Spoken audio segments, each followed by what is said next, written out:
Welcome back to Global Power Play, your go-to source for the latest global political news. This is our weekly recap, where we bring you all the biggest stories from the past week, covering key events from the U.S., Europe, and around the world.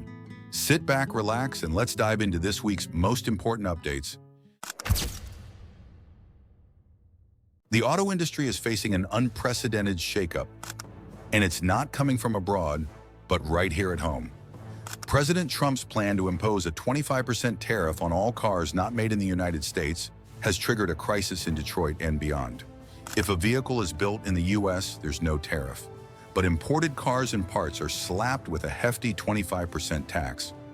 What started as quiet talks behind factory walls soon exploded into a wave of shutdowns, layoffs, and stalled production lines across America's industrial heartland.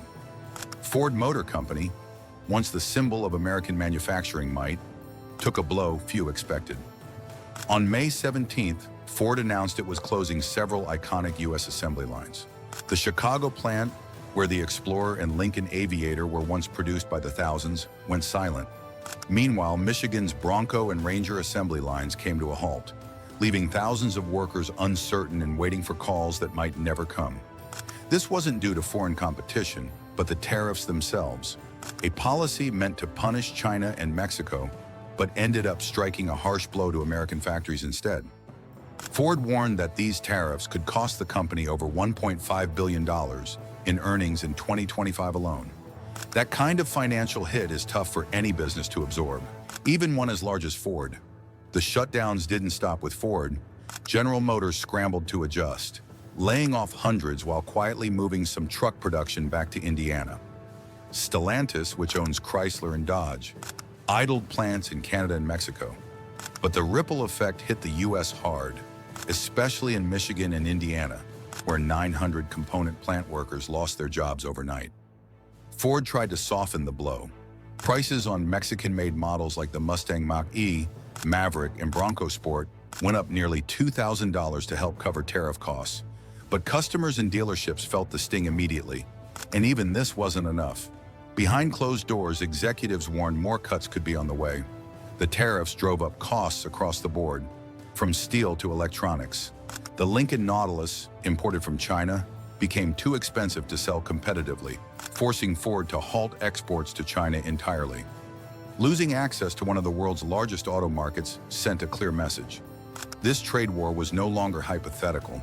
It was reality, and it was hurting. When pressed about Ford's shutdowns, Trump dismissed the concerns. He called the disruptions expected and doubled down, saying companies should have brought production back a long time ago. His blunt America First stance sent chills through auto industry boardrooms. If Ford's collapse could be shrugged off, who was next? If you found this video insightful, don't forget to hit that subscribe button.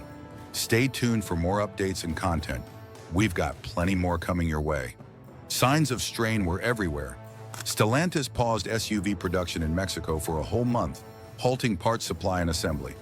Workers fell silent as layoffs hit 5 stamping plants in the U.S., draining morale. Unions, once quiet, now openly criticized management. Survival was the priority, not pressure. At GM's Fort Wayne truck plant, where Silverado and Sierra pickups are built, the company fought back. They added shifts, hired 200 workers, and restarted a plant that had paused for retooling, all to build more trucks domestically and avoid tariffs. For now, this worked, but it was a temporary fix. Without adapting supply chains long-term, even loyal plants face risk. Other automakers felt the heat. Nissan canceled U.S. orders for some SUVs made in Mexico. Toyota slowed shipments. Honda raised prices. The tariff storm wasn't passing. It was intensifying. Customers noticed. New car prices jumped over 2.5% in April alone, the highest spike in years. Dealerships warned buyers rushed to sign contracts before prices climbed again. But inventory thinned, deliveries stalled, and popular models disappeared from lots. Ford made a desperate move, offering employee pricing to the public, a tactic usually reserved for tough times. The goal was to keep sales steady despite soaring costs. But this gamble only bought time. Auto parts from Mexico became 25% more expensive. Cars assembled in Canada faced border taxes. Components from China, including batteries and chips, saw duties up to 30%. Companies dependent on these supplies were squeezed to the edge. Ford CEO Jim Farley called this the fairest fight in decades, trying to put a positive spin on a brutal situation. But behind the scenes, Ford cut forecasts, slashed guidance, and struggled to explain to shareholders how a company building nearly 80% of its vehicles in America was still losing money. Then layoffs hit cities like Cook County, Illinois, and Toledo, Ohio. Workers spared during the last recession finally felt the pain. Component plants closed, entire shifts disappeared, and communities dependent on those jobs, diners, grocery stores, repair shops, began to suffer. At the state level, governors called emergency meetings. Indiana's labor boards issued warnings about rising unemployment. Michigan mayors pleaded with Washington for relief, but tariffs remained firmly in place. Wall Street reacted with disbelief. Auto stocks faltered, supplier shares crashed, and analysts warned that if tariffs continued, the industry could lose more than 1 million sales in 2025 alone. Washington's message? No changes. The administration insisted the pain was temporary and that factories would eventually reopen. But inside the industry, no one was holding their breath. Ford reconsidered future product launches. GM reassigned engineers. Stellantis froze hiring. The whispers of trouble had become a scream. Is this really what America First looks like? The losses go beyond money. It's momentum. North America's auto industry was once a marvel, a tightly woven network of suppliers and factories across 3 countries, producing tens of millions of vehicles. Now that system is cracking. Ford can't just shift all production back to the U.S. overnight, and neither can GM. These supply chains were built over decades, optimized for speed and cost. Breaking them apart isn't just expensive, it's risky. Yet tariffs are forcing companies to make choices based not on efficiency, but survival. Shift production here, pause shipping there, cancel orders, raise prices, hope for the best. Through it all, workers are the ones caught in the crossfire. For every job gained in Indiana, another is lost in Michigan. For every extra shift added in Fort Wayne, another is paused in Windsor. It's a shell game, and the pieces are running out. The political divide widens. Trump insists the fight is worth it.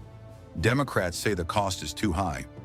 Meanwhile, workers watch their paychecks shrink and futures dim. And what's next?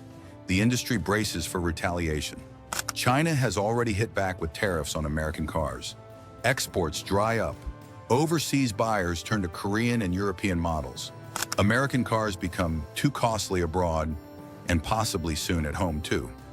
Ford isn't gone yet, but it's reeling like never before. The workers who built this company, who devoted decades and raised families on these wages, are left asking the question no one wants to answer. Was it worth it? While the U.S. gets bogged down in bureaucracy, Canada has quietly secured $174 billion in investments, setting the pace in the electric vehicle (EV) race.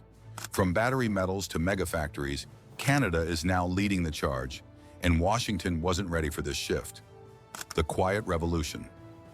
It all started without any press conferences, just trucks, cement, and massive structures rising across Canada. St. Thomas, Ontario, a once quiet farming area, is now home to a $13 billion bet on the future of the automotive industry. Volkswagen is building a factory stretching over 370 acres, aiming to power over 1 million electric vehicles per year in Canada. And they're not alone. Stellantis and LG Energy are investing billions into a battery plant in Windsor, with 2,500 jobs on the line. Northvolt is anchoring a $2.7 billion facility in Quebec, backed by both provincial and federal investments, while BASF and Umicore are setting up shop for battery chemicals. Suddenly, Canada is not just assembling cars, but also producing the technology that powers the entire EV industry. This isn't luck. It's a strategic move years in the making. The power shift, batteries, not cars. While the U.S. struggled with climate budgets and EV tax credits, Canada moved quickly. It offered land, fast-track permits, skilled workers, and an upgraded power grid. Canada didn't just attract investment, it redirected the power. The result? A new automotive map where Canada is calling the shots. Today, the battery is everything in the EV economy. It's the heart of the car, the engine, and the profit center. And Canada is building the entire supply chain, from mining lithium in Alberta to refining nickel in Ontario. In St. Thomas, Volkswagen isn't just assembling packs. It's producing high-nickel cathodes for SUVs that can go 400 miles on a charge. Northvolt is developing solid-state batteries which could double the range and eliminate fire risks. But the real edge Canada holds is in its materials. Lithium, cobalt, and nickel are sourced and refined right here, creating a closed-loop ecosystem from mine to factory to recycling. Battery recycling and building a closed loop.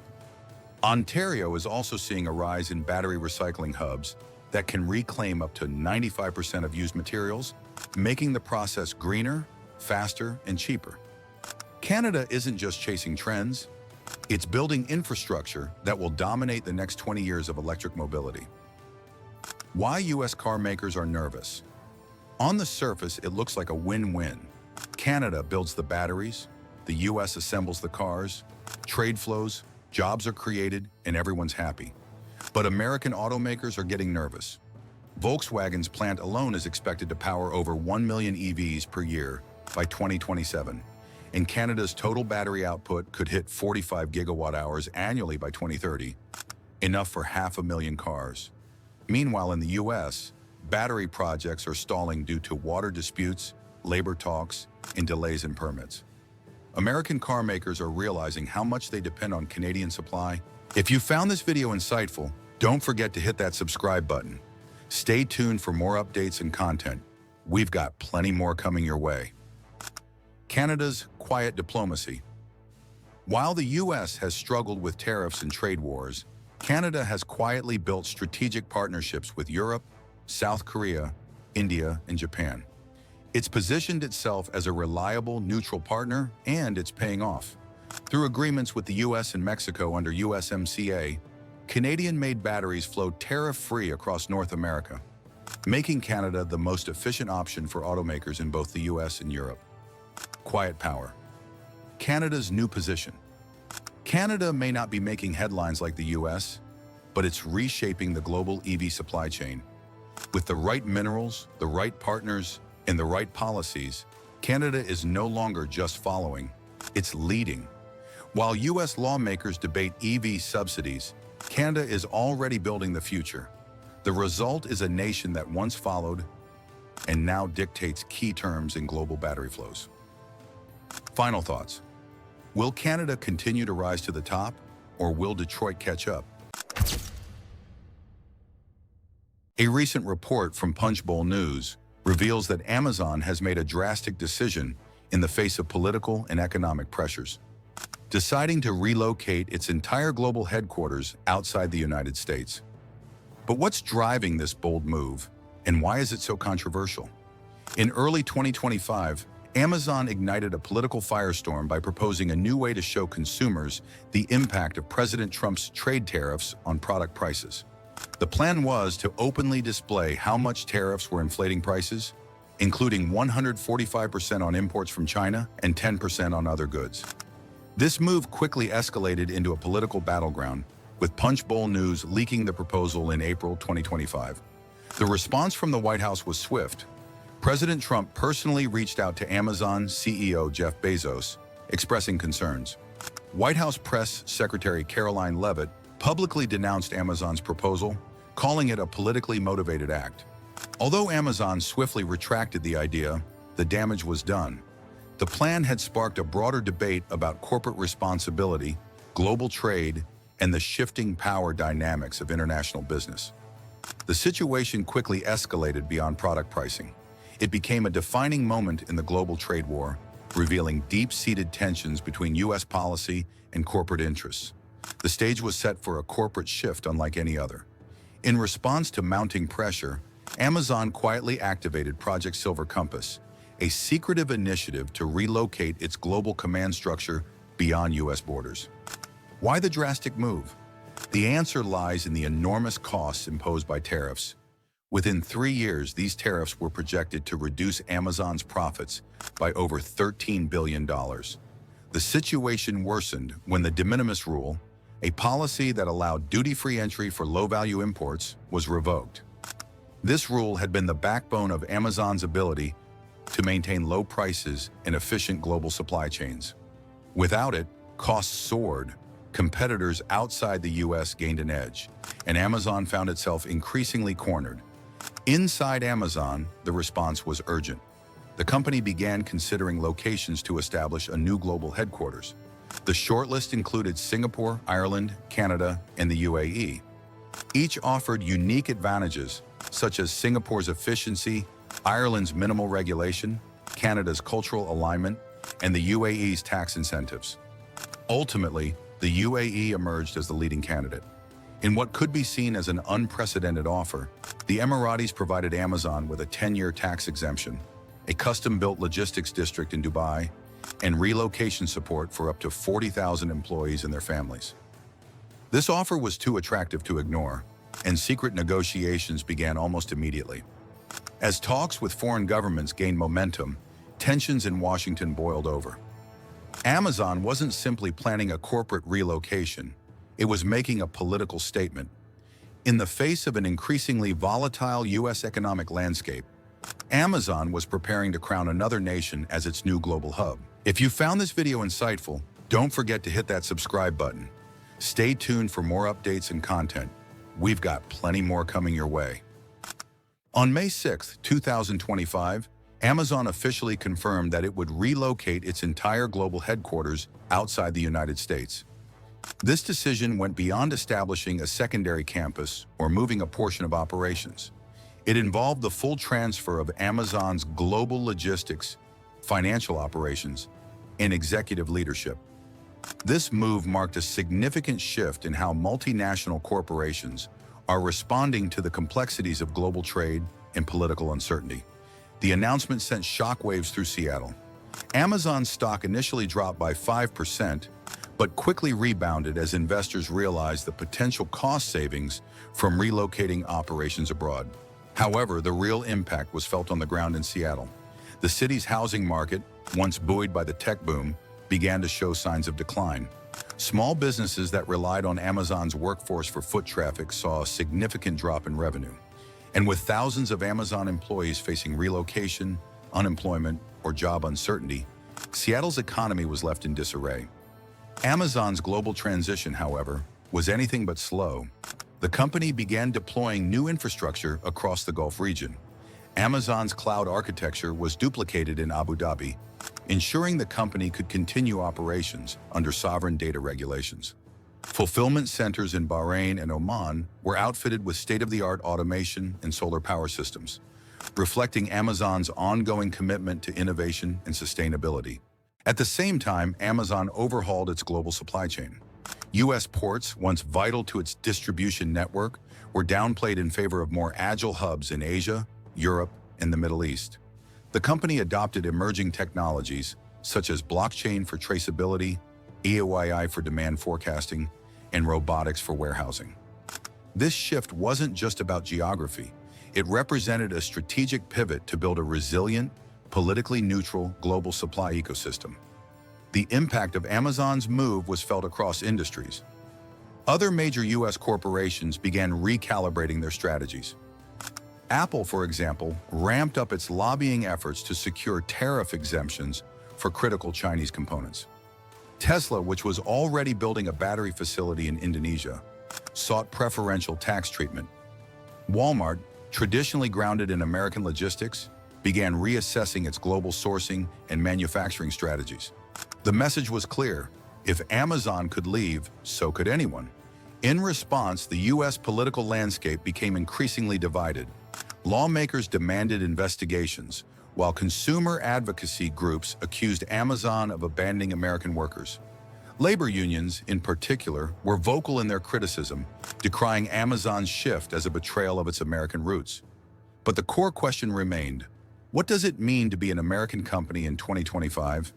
In an era defined less by borders and more by supply chains, tariffs, and treaties? Amazon's move wasn't just about business strategy, it was a reflection of a broader global economic transformation. The shifting center of power from the U.S. to cities like Dubai, Dublin, and Singapore highlights a new era of corporate mobility. These cities are no longer just business hubs. They represent the future of multinational enterprise. And in this new landscape, the question is no longer whether companies should relocate, but where they should go next. In the aftermath, what's left behind in the U.S. isn't stronger factories or booming exports, but vacant headquarters, shrinking tax bases, and a drain of elite talent. Amazon's departure represents a realignment of the global economic order, and perhaps a warning for what lies ahead. So, was Amazon justified in leaving? Should U.S. policy shift to prevent more companies from following suit? Can America still lead in a world where capital moves freely across borders? These are the questions that businesses, policymakers, and citizens alike must now consider. If you want to dive deeper into this topic and explore where companies like Tesla, Apple, and Walmart might be headed next, Donald Trump recently stirred up global tension with a bold trade threat. On May 17, 2025, he issued a warning to 150 countries: pay up or face heavy tariffs. The reaction was immediate. Stock markets tumbled, American allies began to distance themselves, and even Walmart raised concerns about the potential economic fallout. Behind the scenes, Trump's own advisors scrambled to find a way to calm the chaos. What was initially intended to be a power move to strengthen the U.S. economy has instead ignited a wave of opposition, leaving a trail of instability. The very strategy designed to make America stronger might be the one that weakens it. Stay with us as we dive deeper into why this could be an economic disaster in the making. What happens when the world's largest economy starts sending out tariff bills like they're overdue parking tickets? On May 17, 2025, President Trump made an announcement that would soon change global trade dynamics. 150 nations were about to receive letters from the U.S. government detailing tariffs they would have to pay to continue trading with the United States. Treasury Secretary Scott Bessent and Commerce Secretary Howard Lutnick were tasked with delivering this news. The problem? No nation had agreed to these new terms, and many U.S. allies were blindsided by the abrupt and aggressive shift in policy. The reasoning behind Trump's approach? According to him, meeting with every country was simply not feasible. However, this masked a much deeper issue. His administration was overwhelmed, behind schedule, and dealing with a backlash from his earlier tariff announcements. When the S&P 500 plummeted 5.3% in the wake of his April 2025 tariff rollout, wiping out $1.8 trillion in market value, it was clear that things were spiraling out of control. Instead of continuing to negotiate, Trump resorted to issuing flat-rate tariff demands. This, rather than being a sign of strength, was seen as a desperate move that lacked any real leverage. The result wasn't compliance from other countries, but rather global confrontation. Trump's belief that unilateral tariff impositions could succeed without formal trade talks. On May 18th, Reuters confirmed that no countries had received the tariff letters yet, and White House aides privately admitted that the letters were simply placeholders for negotiations that never materialized. If you found this video insightful, don't forget to hit that subscribe button. Stay tuned for more updates and content. We've got plenty more coming your way. What Trump failed to mention was that tariffs are essentially taxes on imports, and these taxes aren't paid by foreign governments. They're paid by American businesses. A 2024 analysis from the Congressional Budget Office, CBO, found that 92% of the costs of tariffs during Trump's previous trade conflicts were absorbed domestically, not by foreign exporters. When the U.S. rolled out its new tariffs in April 2025, the rate jumped to 10% across the board, with some sectors facing penalties as high as 50%. This move disproportionately affected industries like retail, construction, and manufacturing, sectors already struggling to recover from the disruptions caused by the pandemic. By calling this period Liberation Day, Trump created the illusion of a thriving economy. In reality, his tariff strategy unleashed more volatility than any sense of economic freedom. Despite raising tariffs across 60 countries, no significant trade agreements were made, and key trading partners like Japan, South Korea, and the European Union stalled negotiations altogether. The economic consequences were far-reaching. A report from the International Monetary Fund, IMF, in May 2025 showed that global trade volumes had contracted by 1.6% in April alone, marking the steepest decline since early COVID disruptions. In the U.S., inflation surged, with the Bureau of Labor Statistics reporting a 0.7% rise in core consumer prices. Walmart, in a May 10th earnings call, warned that prices on 8,000 product lines were set to rise, attributing the hikes to higher import costs from China and Mexico. Despite these alarming signs, the Trump administration continued to insist that trade deals were in the works. White House spokesman Kush Desai even claimed that quick action was restoring American greatness, though as of mid-May, no signed agreements had materialized. Instead of the promised relief, what followed were rising concerns from economists like Mark Zendi, who called the tariffs economic malpractice. Trump had promised 90 trade deals in 90 days, but 3 months later the actual count was 0. The only official document that was acknowledged was a supposed deal with the UK, which turned out to be non-binding. Negotiations with South Korea and Japan, which were supposedly nearly complete, stalled due to disagreements over tariff clarity and enforcement. Even China, which the administration had hoped would be a major partner, only agreed to continue discussions, with no clear timeline or terms. The European Union has agreed to a 25% tariff on all Mercedes-Benz and BMW vehicles entering the U.S. market, marking a significant challenge for German automotive manufacturers. At the same time, Germany's automotive industry faces rising factory closures, mass layoffs, and increasing global competition. These developments are shaking the country's industrial strength.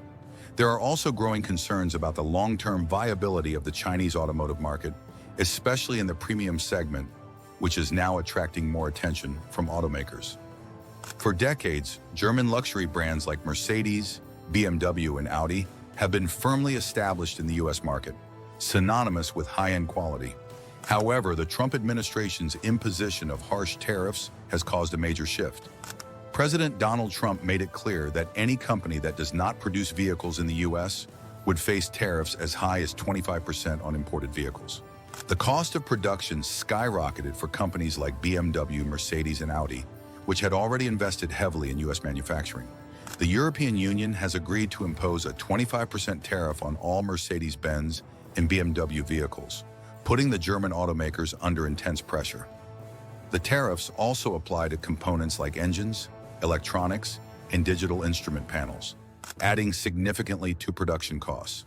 For these companies, the choice was simple: either raise prices substantially or absorb massive losses per vehicle sold. Neither option was viable in the long term, pushing them to reconsider their U.S. operations. The BMW Spartanburg plant in South Carolina, a hub for producing 270,000 SUVs annually, and Mercedes-Benz's Tuscaloosa, Alabama plant, which assembles popular models like the GLE and GLS, faced critical challenges. Audi, although it doesn't have U.S. production facilities, was seeing growth with its imported vehicles. However, the new tariffs on critical components, including engines and control units, raised production costs to unsustainable levels. Passing these costs on to consumers would lead to a drastic reduction in sales, while absorbing them would result in massive losses. The only remaining choice was to scale back operations and eventually pull out of the U.S. market. The decision was a shock to dealers who learned the news through social media. German luxury vehicles were left idling in showrooms, and customers were left wondering about warranties, parts, and servicing. The disruption was felt across the entire automotive ecosystem. Dealers, financial institutions, logistics companies, and advertising agencies that supported the German automotive industry also faced significant losses. Despite the strain on the industry, the Trump administration remained firm, stating that its goal was to protect U.S. interests. The factory will either stay here or it won't exist at all, the administration said. Looking at the market impact, by the end of 2024, German automakers had sold approximately 950,000 vehicles in the U.S., generating between $55 billion and $60 billion in revenue, or around 6% of the total U.S. automotive market. The loss of such a significant market share was catastrophic, BMW's Spartanburg plant alone was expected to generate around $14 billion in 2024 revenue from 270,000 X-Series SUVs, with 70% of that staying in the domestic market. Mercedes-Benz's Alabama operations generated around $13 billion in sales. For Audi, which had been importing its vehicles into the U.S., the tariffs also disrupted its sales model. Audi's vehicles accounted for $15 billion in revenue in 2024. With production costs surging due to tariffs on imported components, these models became unsustainable. For BMW, Mercedes, and Audi, companies that had made significant investments in U.S. manufacturing, this was a painful reversal. Meanwhile, a global shift was occurring. China welcomed German automakers with open arms. Mercedes, BMW, and Audi began expanding their operations in China, with design studios in Shanghai, Beijing, and Shenzhen. Mercedes announced it would develop its new electric vehicle, EV platform in China. Instead of the U.S., BMW decided to shift its production to Chengdu, leaving behind its U.S. ambitions. Audi also saw China as a more favorable market, with fewer political risks and growing potential. This shift to China is a double blow to the U.S. market. Not only has it lost German brands, but it has also strengthened Germany's position in Asia. With German automakers no longer heavily reliant on the U.S. market, the question remains, who will fill the void? U.S. automakers like Ford and GM were expected to benefit from the German brand's retreat. However, the supply chain remains chaotic. The exit of these companies disrupted the U.S. automotive ecosystem, particularly by halting the importation of many key components from Europe. The result is higher production costs, which will ultimately drive up prices for consumers.